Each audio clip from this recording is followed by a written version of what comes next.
السلام علیکم ناظرین، امید کرتا ہوں تمام ناظرین خیریت سے ہوں گے اور یو اے کی تازہ ترین خبروں سے باخبر رہنے کے لیے چینل کو سبسکرائب کریں اور ساتھ ہی بیل آئیکن پر کلک کر کے آل کا بٹن پریس کر دیں۔ بڑھتے ہیں آج کی یو اے کی تازہ ترین خبروں کی جانب۔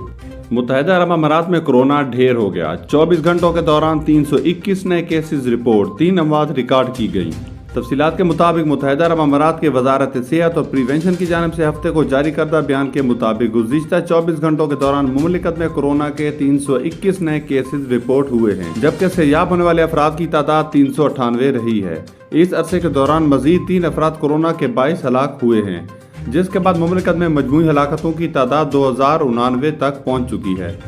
بتایا گیا ہے کہ اب تک مملکت میں کورونا ویکسین کی 19.7 ملین کے قریب خوراکیں لگائی جا چکی ہیں۔ جاری کردہ اعداد و شمار کے مطابق 25 ستمبر تک مملکت میں کورونا کے رپورٹ ہونے والے کیسوں کی مجموعی تعداد 7,34,596 تک پہنچ چکی ہے، جن میں سے 7,26,806 افراد صحتیاب ہو چکے ہیں۔ مملکت میں اس وقت کورونا کے ایکٹیو کیسز کی تعداد 5,701 ہے۔ بڑھتے ہیں آج کی اگلی خبر کی جانب۔ امارتی کابینہ میں بڑے پیمانے پر تبدیلیوں کا اعلان، شیخ مختوم کو یو اے کا نیا وزیر خارجہ اور ڈپٹی وزیر اعظم تعینات کر دیا گیا۔ تفصیلات کے مطابق دبئی کے حکمران نے ہفتے کو ایک نئی امارتی کیبنٹ کا اعلان کیا ہے، جس کے ساتھ ہی مملکت کے نئے وزیر خزانہ کو بھی تعینات کیا گیا ہے۔